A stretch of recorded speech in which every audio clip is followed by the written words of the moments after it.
Hey everyone, and welcome to This Explainer. Today, we are going on a bit of an art detective's journey. We're going to completely decode an ancient visual masterpiece, peeling back all the layers of history, geography, and storytelling that are literally carved directly into stone. Get ready, because you are about to look at ancient art in a completely new way. So, picture this. You're an artist living in the ancient Pala Empire in North India, sometime around the 9th century. Your big task is to communicate the complex, completely awe-inspiring life of the Buddha to thousands of passing pilgrims. But here is the catch. You can't use a single word. So how do you tell an epic life story to a largely illiterate audience? Well, you create a storyboard. Over time, these artists experimented with different groupings of scenes from the Buddha's life. Sometimes they used 4, sometimes 32, sometimes even over 40 scenes. But eventually, they narrowed it down to a magic number, 8. These specific 8 episodes became the absolute gold standard for encapsulating the Buddha's entire life and teachings in art. Section 1, the ancient visual storyboard. Let's start by breaking down the actual canvas these ancient artists used to tell this epic visual saga. Okay, let's dive into this. The Sanskrit term for these 8 great events is Ashtamaha Pratiharya.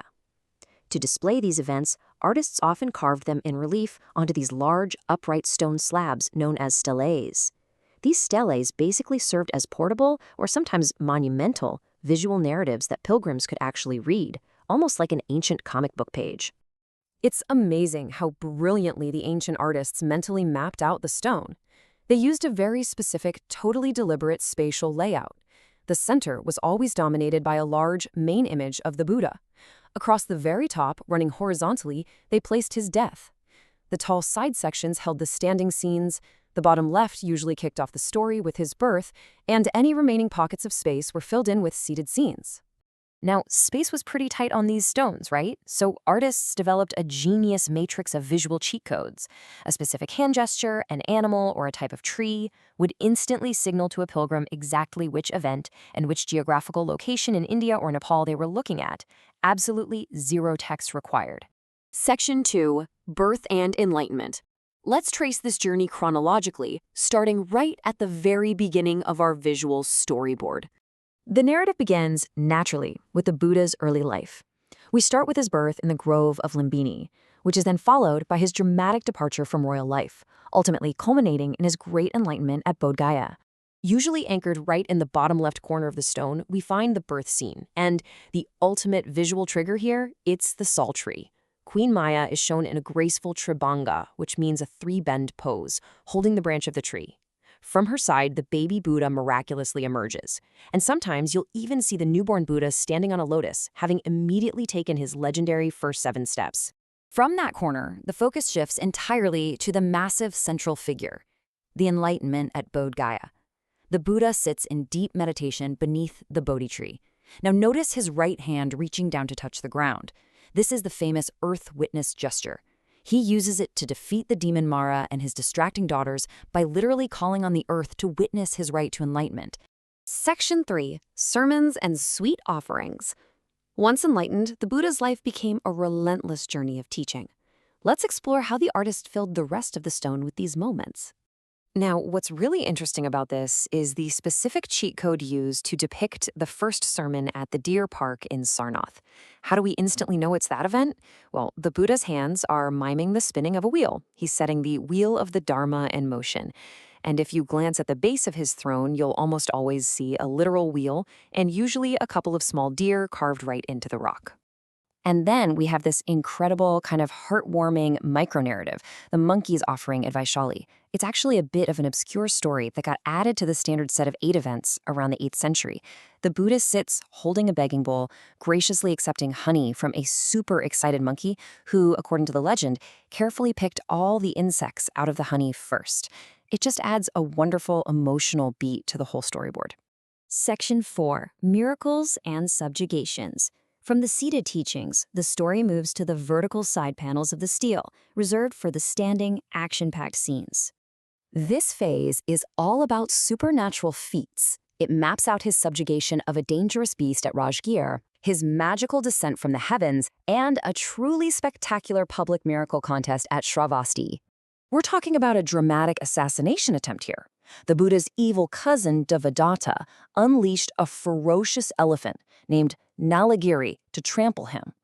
Artists captured this intense moment by showing the Buddha standing firm, raising a calm, open palm. But the absolute genius part is the scale. To show the Buddha's sheer pacifying power, that terrifying elephant is carved tiny, basically the size of a small, bowing dog right at his feet.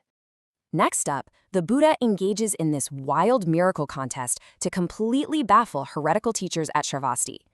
Artists usually depicted this by showing the Buddha magically multiplying himself into several preaching forms.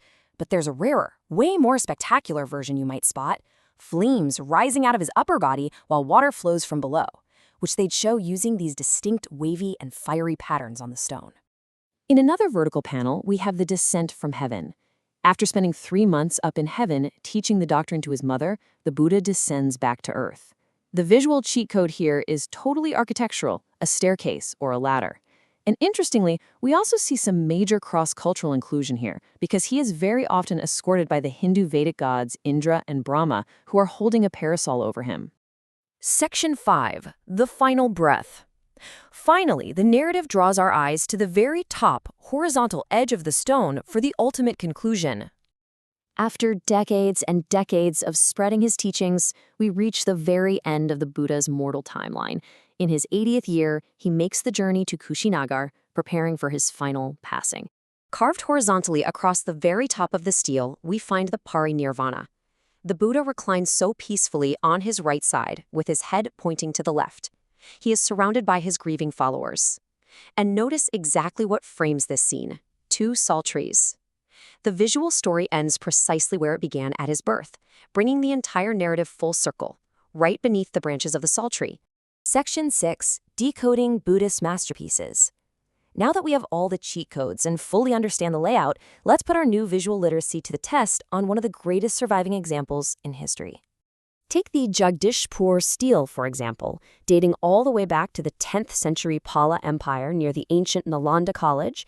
This is definitely not some small pocket stone. It is massive. We're talking over 3 meters tall.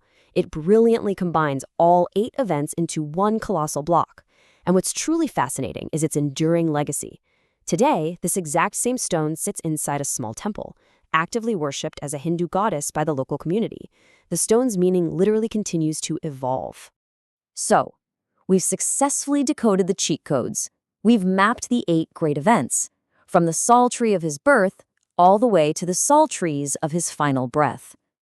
Next time you look at a block of ancient carved stone, whether you're in a museum or halfway across the world, what invisible stories will you be able to read? Thank you so much for exploring this fascinating explainer with me. Keep learning and keep looking closely.